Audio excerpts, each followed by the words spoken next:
Okay, let's unpack this. There's a statistic that often gets shared about reading habits in Japan, right? Hmm. The idea that the average person reads something like 40 books a year.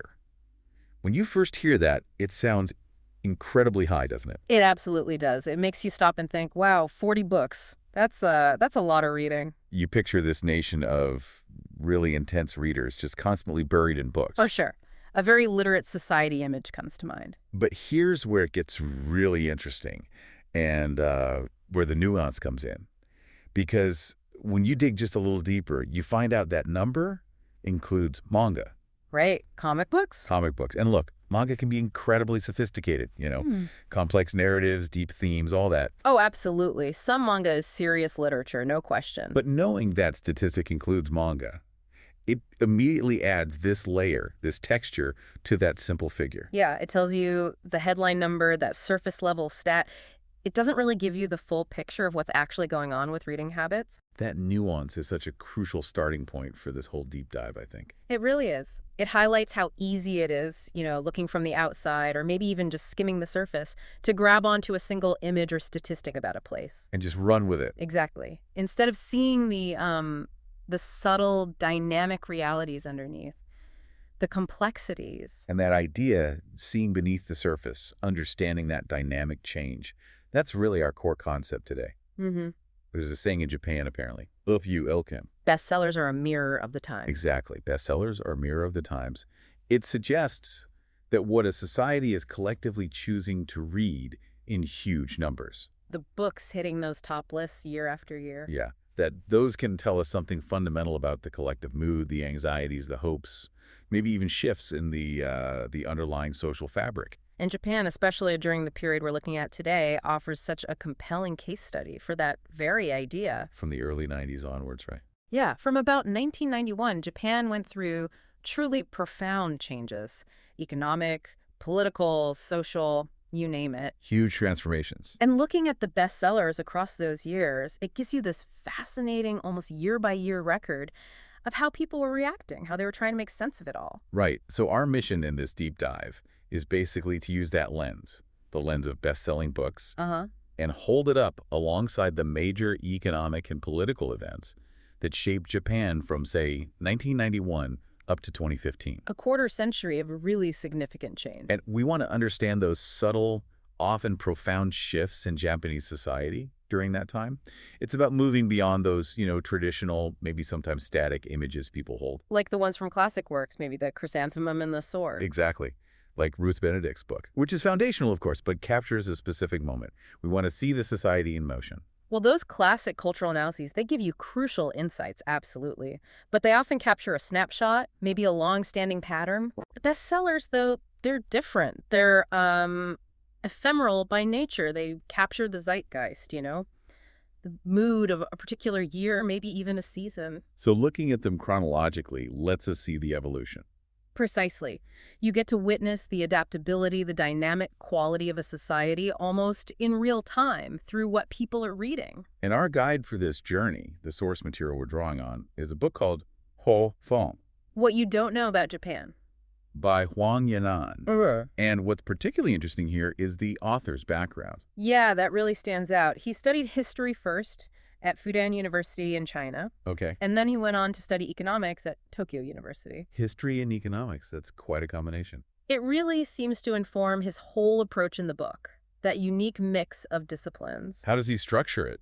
Well, he weaves together two main threads, chronologically, year by year, over this 20-plus year period we're looking at. Okay, so two threads. On one hand, he lays out the big picture stuff, the significant economic and political events shaping Japan each year. Policy changes, financial crises, political shifts. Exactly. Even things like major natural disasters, the external forces. And then on the other hand, for each of those same years, He gives you the books. he presents the top 10 best-selling book lists for that year. And honestly, if you just saw those two lists separately, right? Yeah. Like here's the economic data, Nikkei index, whatever. Mhm. And over here is a list of, I don't know, novels, self-help books. Yeah. You might think they're completely unrelated. Totally separate worlds. What could the economy possibly have to do with, say, popular photo book? Right. But the author's insight and what makes this book so fascinating is putting them side by side, year after year. And when you do that, You start to see these connections, often surprising connections, almost invisible if you look at them in isolation. You begin to discern how the major external events, the economic downturns, the political turmoil, the social anxieties, seem to correspond, sometimes directly, with shifts in what people were focused on. and what they were reading. Exactly. Their anxieties, their hopes, their coping mechanisms, all reflected in the books they were buying and reading in massive numbers. It's like seeing the societal spirit changing year by year, Yeah. captured on the bestseller lists. It's a really powerful way to understand that quarter century of change, a period often called Japan's lost decades, right? Yeah, the lost decades. The book itself, it actually integrates two earlier works by the author, and he organizes this whole 1991 to 2015 period into three distinct parts. Right. 3 phases, each marked by a significant shift that the bestseller lists help bring into focus. So let's dive into that first period. The author titles it The Bubble Bursts and the Group Myth Crumbles. Okay, roughly 1991 to 1997. And this immediately sets the stage by reminding us of what came just before. We're talking late 1980s Japan, the absolute peak of the economic boom. Oh, it was a time of almost unimaginable confidence. And wealth? Remember those figures? Japanese companies invested something like, what, $400 billion overseas between 86 and 91 alone. Just incredible numbers. Now talk about buying America. It wasn't entirely a joke. Owning landmarks like Rockefeller Center or famous golf courses like Pebble Beach. It was seen as this symbol, Japan's new global economic dominance. A period of huge national pride, economic swagger, this sense of limitless potential. Definitely. And as the source material really emphasizes, this whole boom was underpinned by a deeply ingrained cultural reliance on the group, The importance of the collective. which has really deep historical roots. The book talks about this practice from Japan's agricultural past called Nua Hachibu. Mura Hachibu. Village ostracism. That sounds pretty harsh. It was incredibly harsh. See, in traditional village life, there were maybe 10 essential community activities, things everyone did together. Like what? Oh, weddings, births, helping build a house, funerals, and crucially, fighting fires together, stuff vital for the community. Okay. Now, if someone committed a serious offense against the village rules, they could be punished with Mura Hachibu, which meant they were excluded from 8 of those 10 activities. 8 out of 10. So almost complete social isolation. Pretty much. The only 2 things they were not excluded from were funerals and firefighting. Why those two? Well, funerals are seen as sort of a basic human right, even for offenders, and firefighting. Well, that affects the survival of the entire village. Everyone needs to help put out a fire. Right. Makes sense. But every other form of interaction, cooperation, celebration, completely cut off. Imagine being isolated like that in a pre-modern farming society where survival literally depended on everyone working together. It would be devastating. Almost impossible to survive, probably. It must have instilled this profound sense of the group's importance for survival, for identity. Yeah, you'd do anything to avoid being ostracized. Absolutely. The author suggests this created a kind of social gene passed down through centuries. Individuals felt this intense reliance on the group. And conversely, the group felt this strong, almost moral obligation not to completely abandon its members, even when punishing them, this intricate web of mutual dependence. And this social gene, this group focus, it manifested in the modern working world too, right? Like the lifetime employment system. That was the dominant model for so many people in the post-war economic miracle. You graduate, you join a big company. And you're set for life. Ideally, yeah. You work there for 40 years, maybe more, until retirement. The company wasn't just an employer, it was almost like a surrogate family or community. What did that involve? Incredible security, for one, continuous training, gradual pay raises every year almost automatically, predictable promotions mostly on seniority, comprehensive benefits, sometimes even company housing or cheap loans, recreational facilities, the whole package. Like a cradle-to-grave system within the corporation. It really felt like that for many. And for decades, especially during the high-growth years, it seemed incredibly stable, a rational system for both the companies and the employees. So when the bubble economy officially burst around 1991, The actual economic event happened, yes.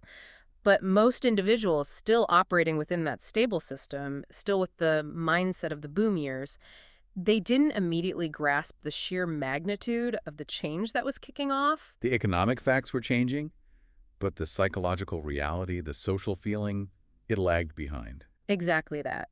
Despite the clear economic downturn starting, the overall social mood, according to the source, remained surprisingly relaxed, even optimistic on the surface. Like people thought it was just a temporary blip. Perhaps, or maybe the full weight of the collapse just hadn't filtered down to everyone's personal experience yet. And this is where the bestseller lists for 1991 give us that first, maybe slightly jarring reflection of the times. They really do. The #1 bestseller that year was a photo book called Santa Fe. Santa Fe. Featuring the idol Rei Miyazawa. That was a huge deal. Very controversial at the time. It was an absolute sensation. Rei Miyazawa was incredibly famous, a massive young star, and the book contained nude photographs of her. And she was underage then, wasn't she? She was under 18, yes. Reportedly, the decision was made by her mother.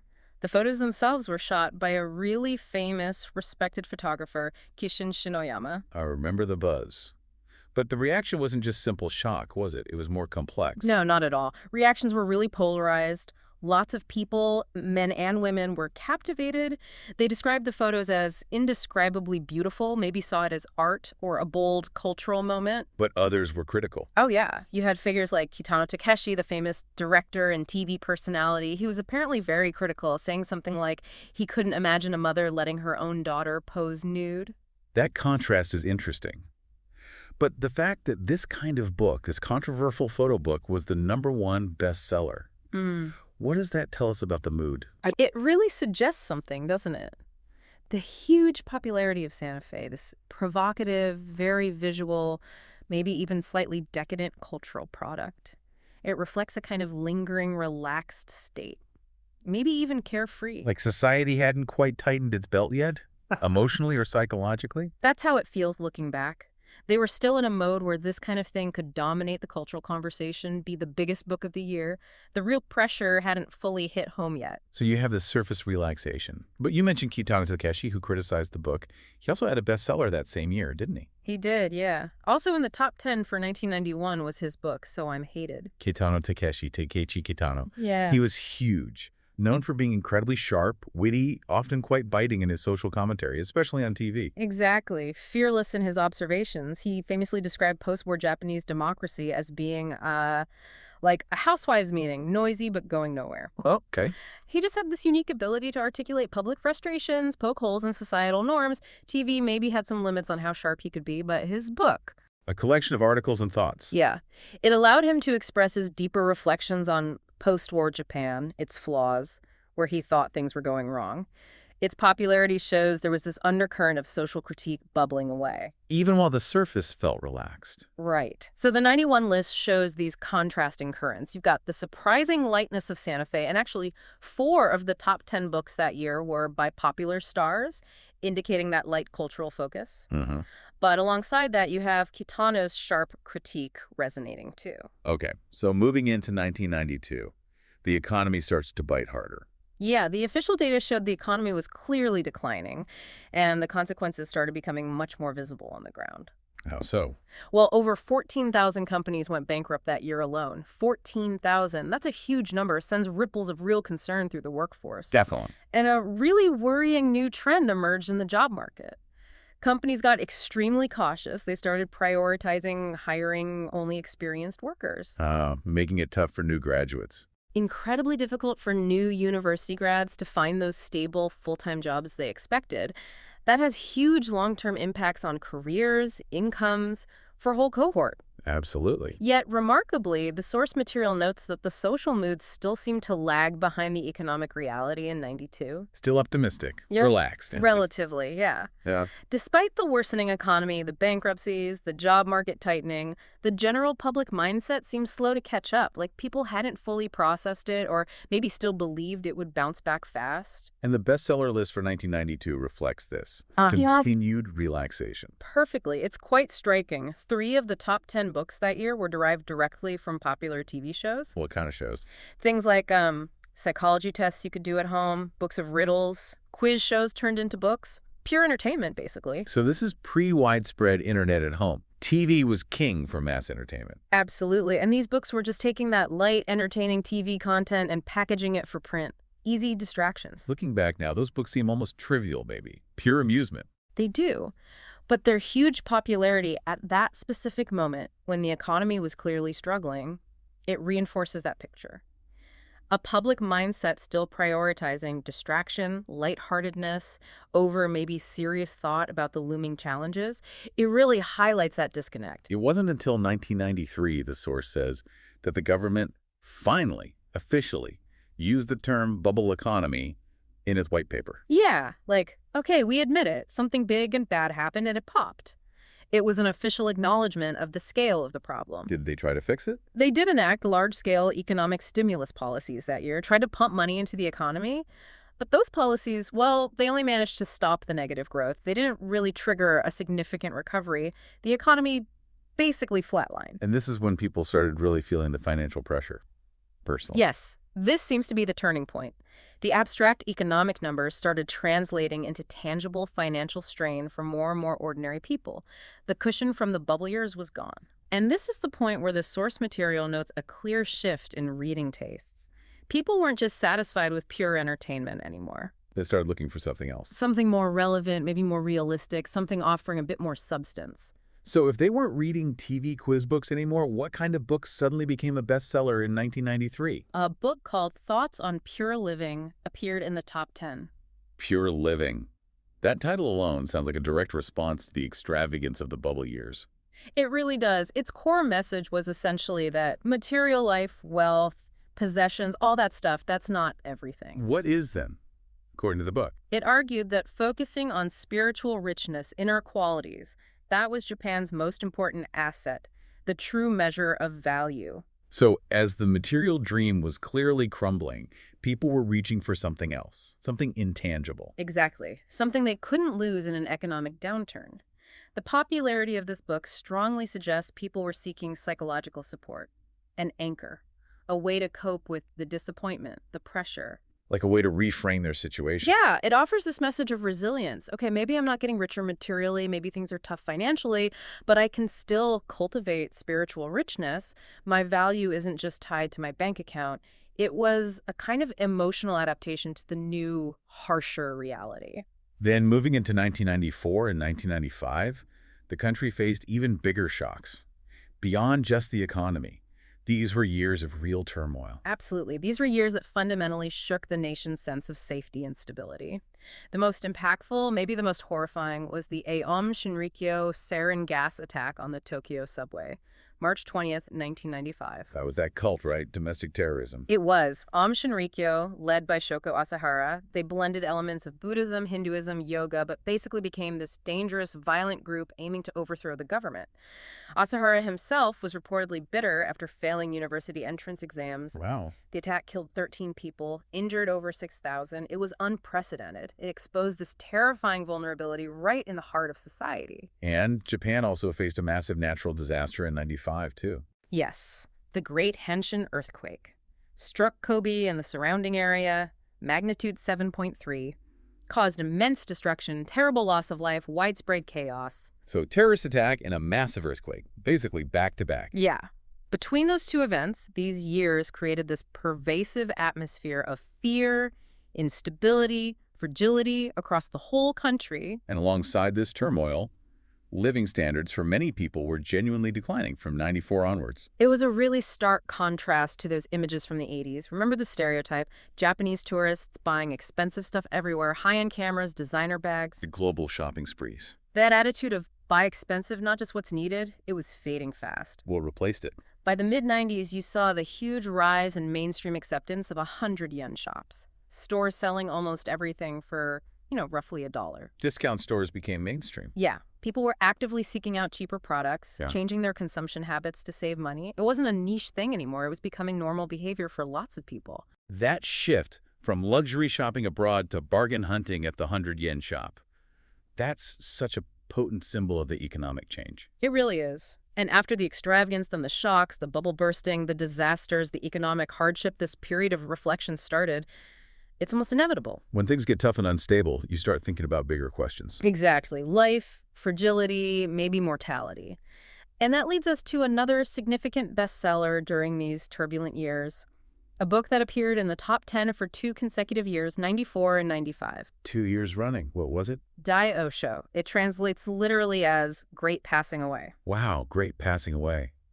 That sounds heavy, Yeah. especially for a bestseller popular for 2 whole years. It does sound heavy. The book is basically a collection of perspectives on life, aging, illness, death, gathered by the author, Ira Kusei, during his travels and reflections. Okay. But as the source material points out, the Japanese cultural view of death isn't necessarily just about fear or morbid finality. It's often intertwined with themes of beauty and impermanence. Like the cherry blossoms. Yeah. Beautiful but fleeting. Exactly that kind of idea. So contemplating death can also be a way of contemplating life more deeply. Preparing for death implies figuring out how to live well. So the book's popularity then, amidst all that anxiety. It suggests people were feeling this deep sense of emptiness, maybe uncertainty. They were grappling with fundamental questions about existence, seeking meaning, perspective, when everything felt so fragile.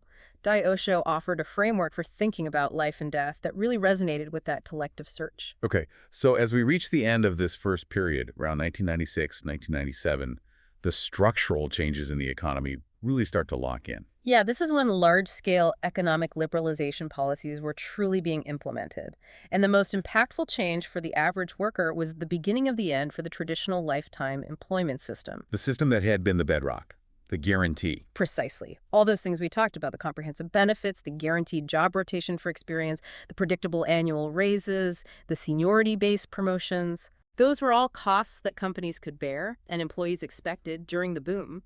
But with the prolonged downturn, companies desperately needed to cut costs, become more competitive globally. So they started dismantling the system, piece by piece. Yes, they stopped guaranteeing job rotation. They reduced or eliminated those predictable raises and promotions. They scaled back benefits significantly. It fundamentally altered the relationship. The old social contract between company and employee was being torn up. For people who'd built their whole careers expecting that stability, that must have felt incredibly destabilizing. This really feels like the beginning of the insecurity we associate with the lost decades. Absolutely.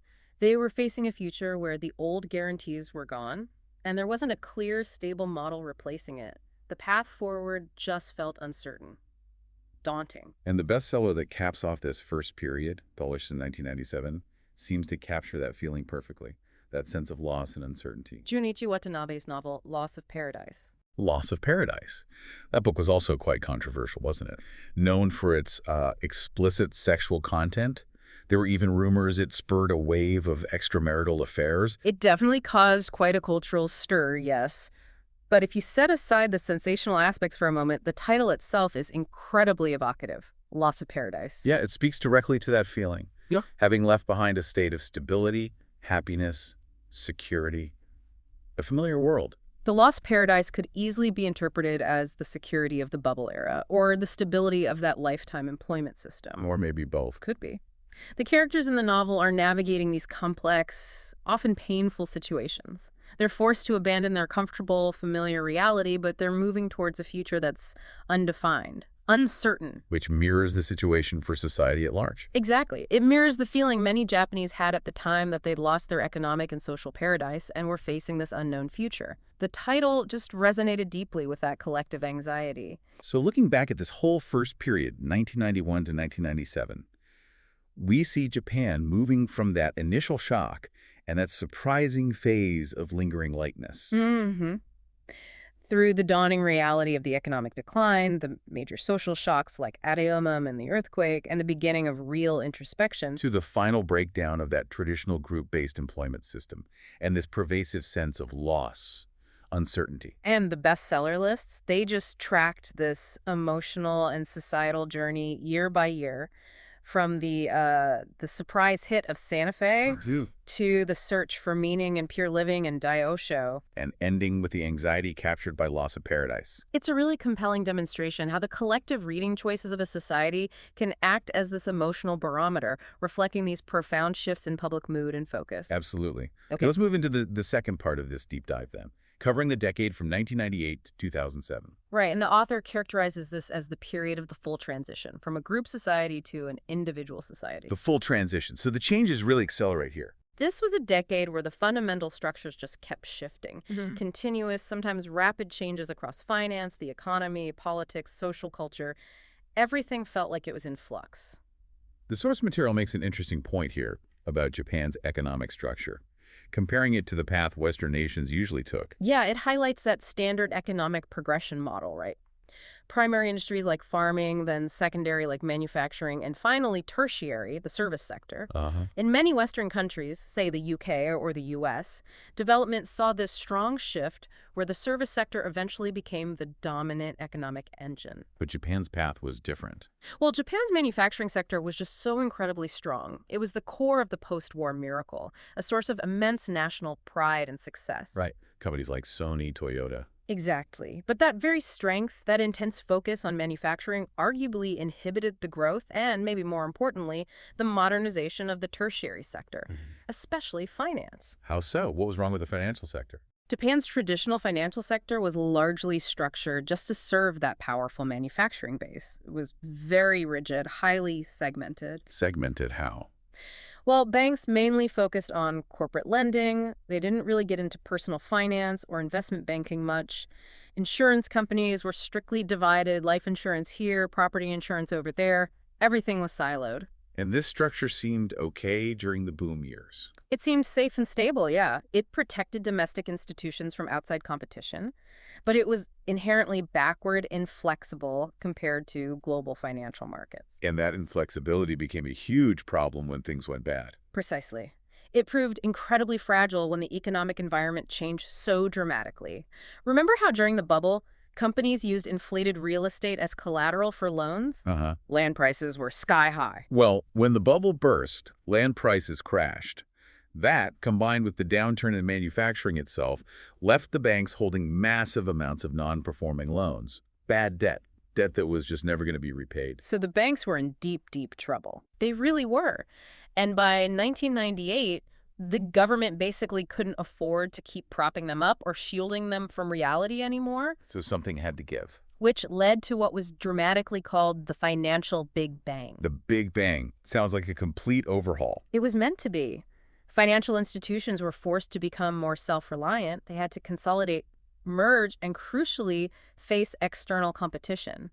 Those rigid segmentations started to break down. It caused massive turmoil within the financial sector itself. And those consequences must have rippled out through the whole economy. Oh, absolutely. With banks struggling, being super cautious, they drastically pulled back on lending, especially to small and medium-sized businesses, the SMEs, which are vital. The backbone of the economy. Right, so you had both finance and manufacturing struggling at the same time. It was a double whammy. And this meant companies just couldn't keep those old promises to employees. Yeah. Exactly. The lifetime employment system for many companies was just no longer financially viable. Finding stable, full-time jobs, especially for new university graduates, became extremely difficult. Still, So more people forced into part-time or short-term work. yes, many young people ended up in that situation, which had a knock-on effect.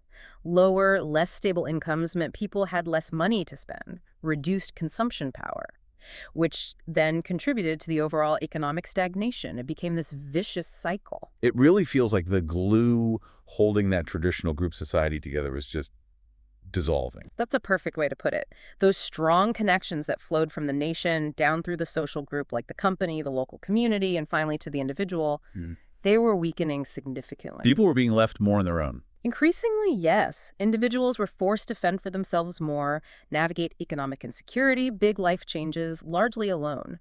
That deeply ingrained cultural preference for fitting in, for relying on the group, was giving way to the necessity, or maybe just the reality, of facing challenges as an individual. And this fundamental shift, this move towards individualism, it even showed up in politics. It did. You can see it in the rise of someone like Junichiro Koizumi, who became prime minister in 2001. Koizumi, right. He had a different style. Very different from traditional Japanese politics, which relied heavily on mawashi, nimawashi, literally turning the roots. What does that mean in practice? It refers to that complex, often really opaque, behind-the-scenes negotiation process, building consensus, laying the groundwork among the established political factions, the party elders, the power brokers, all before any public announcement or decision is actually made. So everything happens below the surface, out of sight. Pretty much. Very group-oriented, consensus-driven, but not very transparent. Koizumi, though, was different. How so? He came to power on this wave of public support for reform, but his popularity wasn't just about policies. It was very much tied to his persona, his communication style. He seemed more direct. Much more. He adopted a more Western-influenced style. Direct, frank, plain-speaking. He often bypassed that traditional Nimawashi process, much to the annoyance of the old guard. He projected the strong individual personality. And that directness resonated with a public that was becoming more individualistic itself. Exactly. His willingness to speak his mind, to seem less bound by those old, opaque, group-oriented political methods.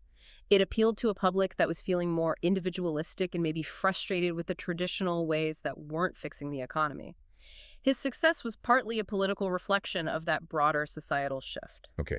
And the bestseller trends throughout this decade, 1998 to 2007, they strongly reflect this growing focus on the individual, too. Very strongly. The source material identifies three main categories of books that were consistently popular during this time, all pointing towards individual concerns. What's the first category? The first one, quite prominent especially early in this period, around 98, was religious books. Actually, yeah, the top two bestsellers in 1998 were religious titles, New Human Revolution and Happy Revolution. That's right. And what's particularly interesting about these, as the source notes, is this paradox. They had enormous sales volumes. We're talking millions of copies, huge numbers. Okay. But if you looked online or in general public discussion, there were almost no reviews, very little widespread commentary about them. Strange. What does that suggest? It strongly suggests that the vast majority of these purchases were made by dedicated followers, people already part of the specific religious or spiritual groups associated with these books. Not the general reading public picking them up out of curiosity. Probably not in large numbers, no. It indicates a search for meaning, maybe for community, perhaps intensified by all the upheaval. But that influence seemed concentrated within specific groups, rather than reflecting a broad societal trend towards those particular beliefs. Okay. What's the second category that shows the individual focus? This one was a constant presence throughout the decade and speaks directly to the need to adapt, learning and self-improvement books. Makes sense. If the company isn't looking after you cradle to grave anymore. Exactly. The underlying driver was crystal clear. Individuals could no longer rely on their company for continuous training, guaranteed job security, that steady climb up the ladder. They were forced to take responsibility for their own skills, their own knowledge, just to survive, and hopefully thrive in a much less predictable world. So people were investing themselves, seeing themselves as their most important asset. Precisely. And the range of popular learning books shows where people felt they needed to improve. For example, in 1999, a bestseller was a Japanese language practice book, focusing on fundamental language skills. Polishing the basics. Perhaps, maybe trying to improve communication skills generally. Then in 2000, What was big then? can you say this in English? A book for learning practical English phrases. English skills, maybe reflecting a need for international communication in a globalizing economy, even a struggling one. That seems likely, yeah. And then 2001 saw a global hit really take off in Japan, too. Which one? Rich Dad, Poor Dad by Robert Kiyosaki. Oh, right.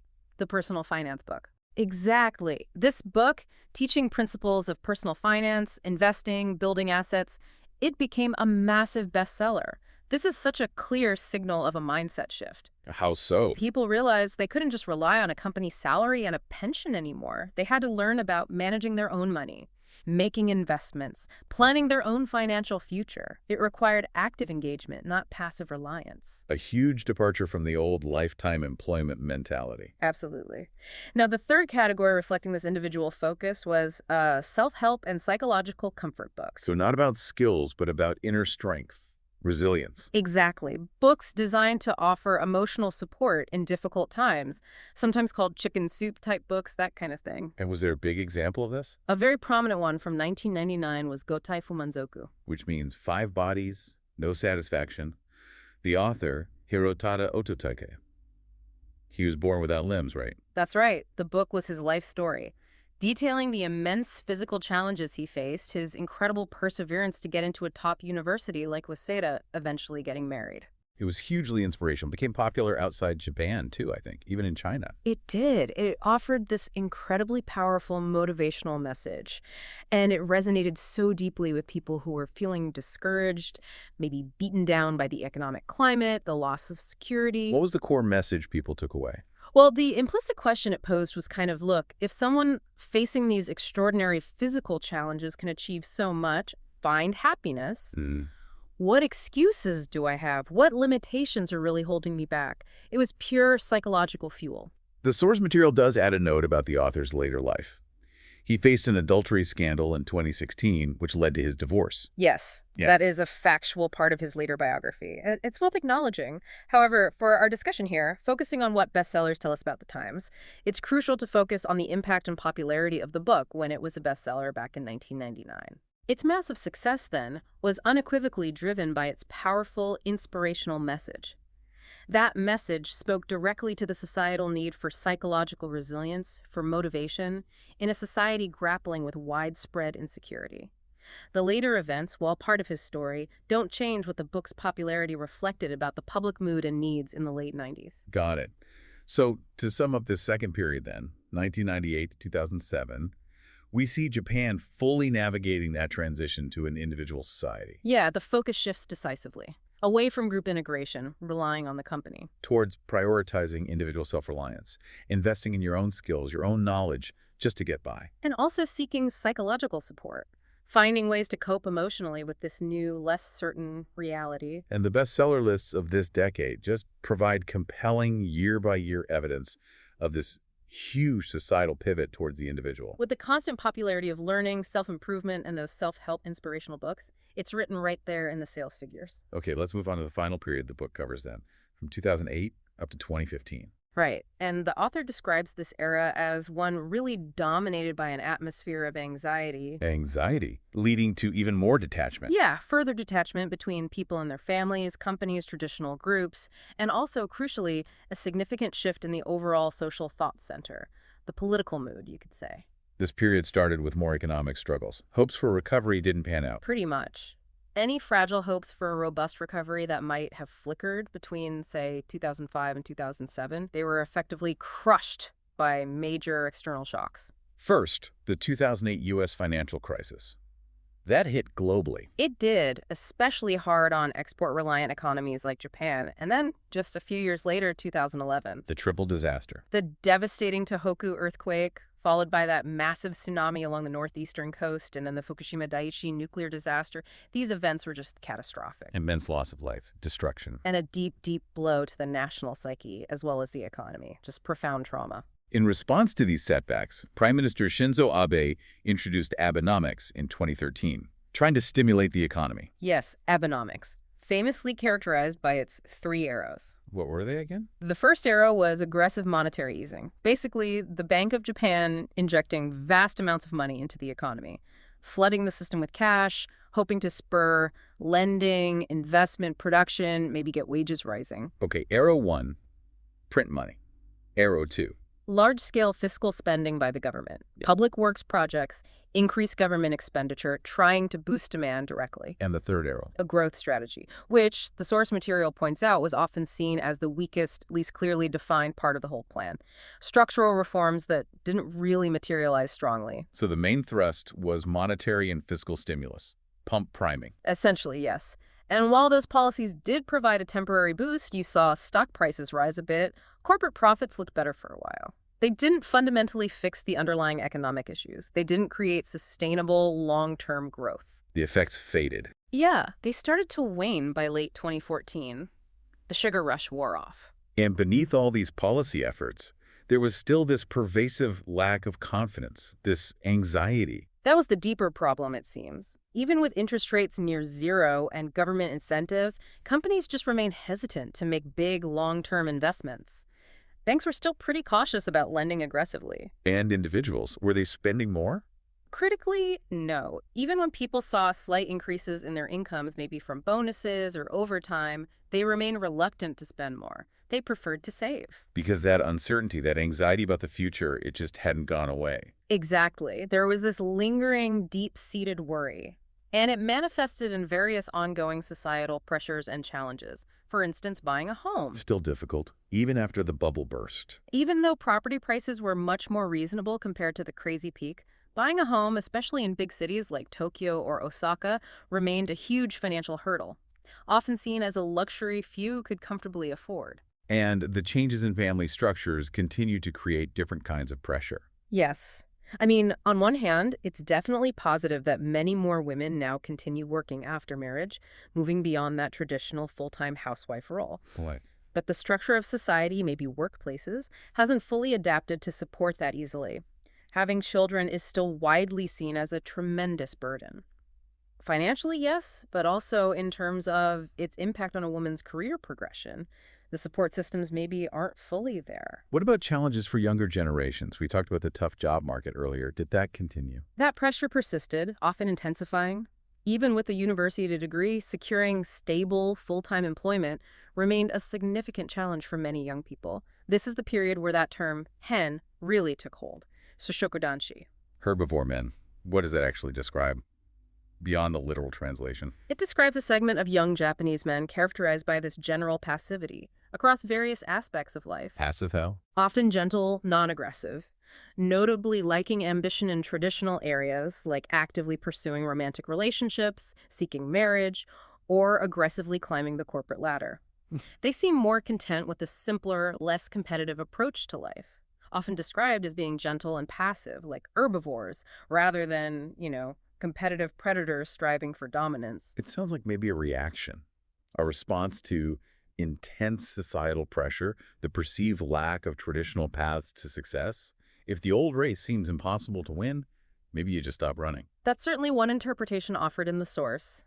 It notes some Japanese scholars even suggested that perhaps young Japanese needed to look outside, maybe see the dynamic economic energy in places like China to find inspiration again. Like a comparison to Japan's own past. Exactly. Drawing a parallel to Japan's own post-war period, which was fueled by the strong belief that hard work would lead to a better future, upward mobility, a belief that seems much harder for many young Japanese to hold on to in this era of stagnation and uncertainty. What about the other end of the age spectrum, the elderly? Japan has good welfare, long lifespans. It's a complex picture there, too. On one hand, yes, Japan does have a relatively robust welfare system. Average life expectancy is among the highest in the world, and the elderly population collectively holds a significant amount of wealth. They're important consumers. But the individualization of society has impacted them too. Profoundly. That breakdown of traditional, strong family ties in this increasingly individual society means many, many elderly people are living alone. You see this documented. Yeah, documentaries like that popular NHK series 72 Hours, which just observes everyday life in specific places. They frequently feature elderly individuals, people over 70, living alone, sometimes still working, maybe out of necessity, maybe loneliness. It's just become much more common. Even if family lives nearby. Even then, relationships can be emotionally distant or maybe just physically separate in practical terms. The source even mentions this architectural trend that symbolizes it. When young couples can't afford a totally separate house in the city, they might build a new home on their parents' land. But the trend is for these houses, even if physically adjacent or under one roof, to have two completely separate entrances, two distinct interiors. Wow. One structure, but functionally two separate households. Exactly. It perfectly embodies that emotional, relational separation within families, even when living cheek by jowl. So you've got challenges and anxieties across the generations. Young people struggling for stable careers, traditional milestones, elderly people facing potential isolation despite longer lives and maybe having savings. Yeah. And this creates a society where many individuals, young and old, face this significant gap, a gap between their ideal life, maybe based on past generations' experiences or media images, and their actual, often difficult reality. And the source material describes a psychological state emerging from this gap. Yes, a kind of melancholia. This was discussed in a 2011 book, 1 Billion People, Total Melancholia Society, by Professor Tamami Katada. Okay, total melancholia society. What was their argument? Our key point was that when people experience this pervasive melancholia, this persistent self-pity, disappointment, rooted in that gap between expectations and reality, they tend to externalize the blame. Blame others. Instead of attributing failure or hardship to maybe personal choices or lack of effort or just bad luck, they blame external factors. Society is rigged. Other people are holding me back. The government failed. Circumstances conspired against me. So it becomes, it's not my fault, the world is unfair, or they are the reason I can't succeed. Exactly. It's a psychological coping mechanism, shifting responsibility outward to deal with the disappointment. And the source suggests this attitude became quite widespread in Japanese society during this period.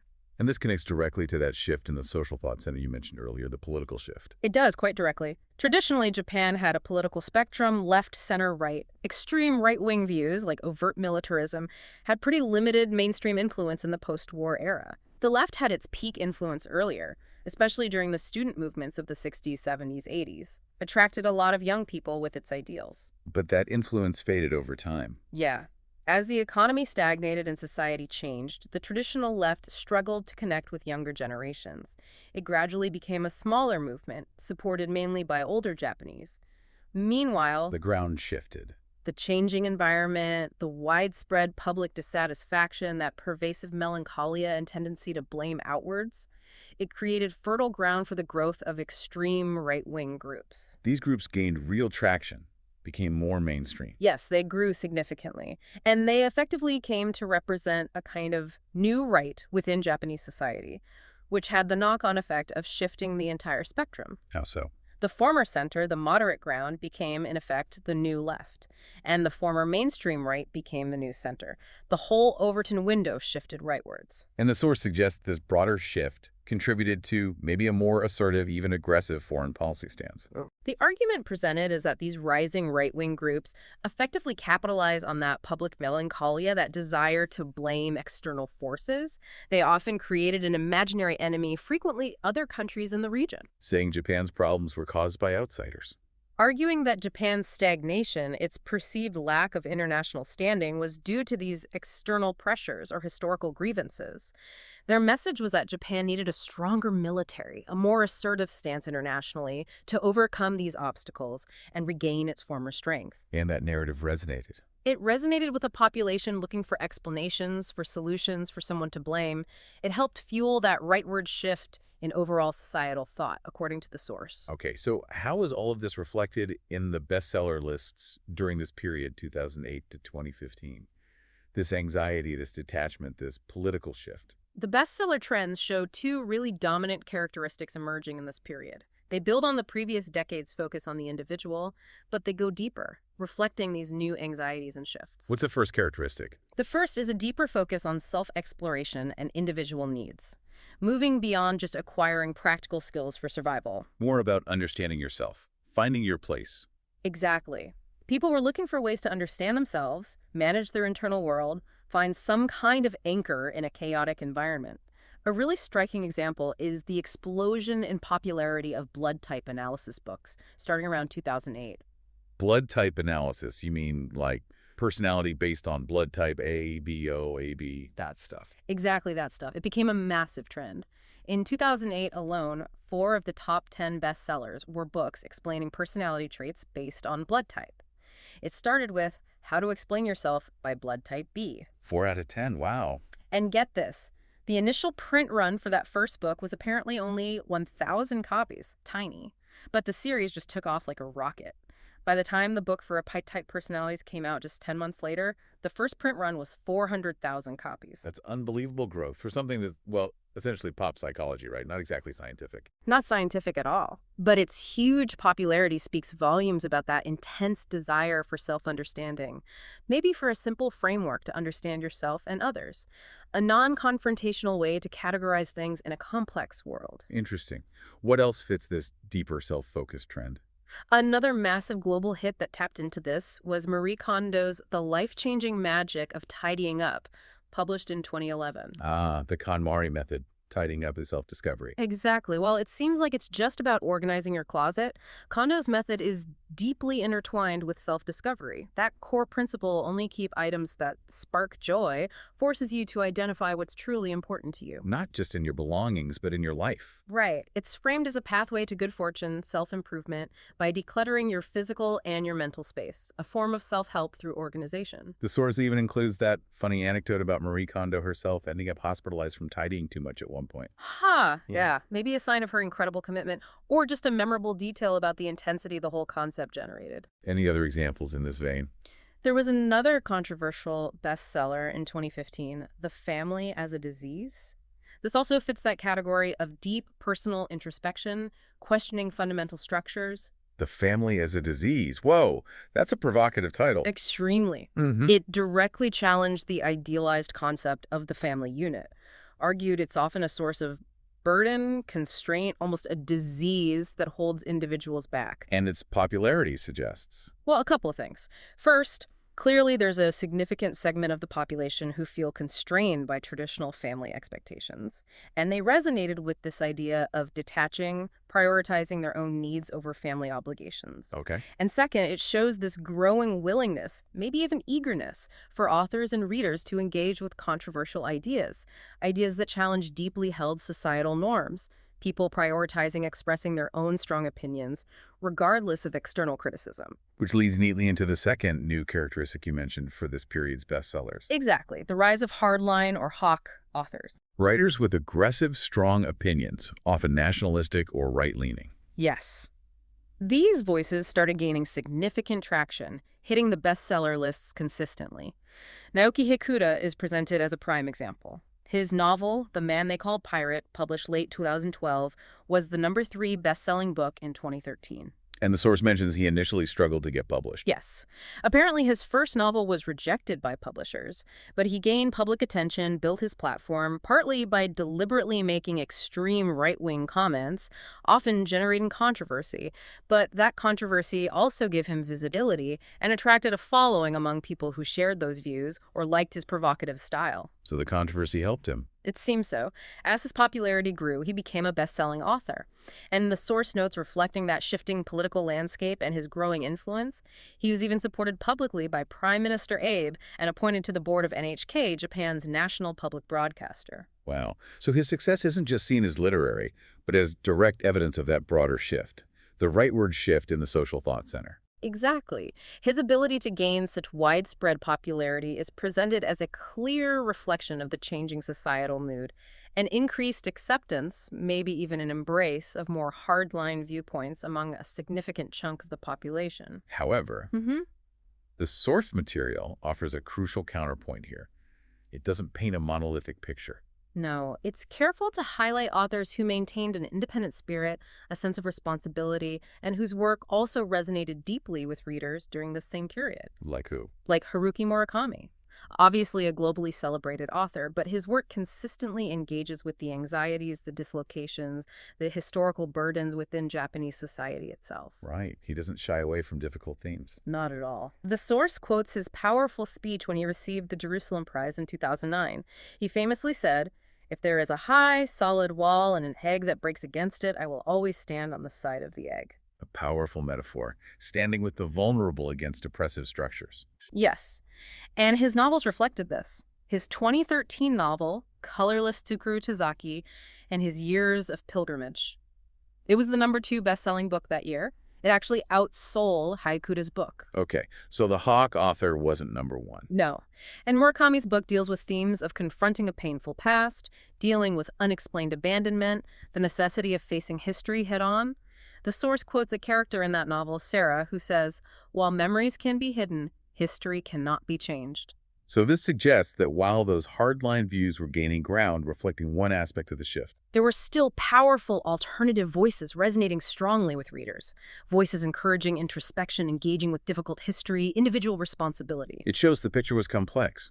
Japan during this period, while anxious and shifting rightward, wasn't just one thing. Exactly. Different perspectives continued to find a large audience, indicating a society still grappling, still evolving, still diverse in its thinking. Okay, so let's try to summarize this final period then, 2008 to 2015. We see a society really characterized by pervasive anxiety, Further detachment in relationships, family, company, group.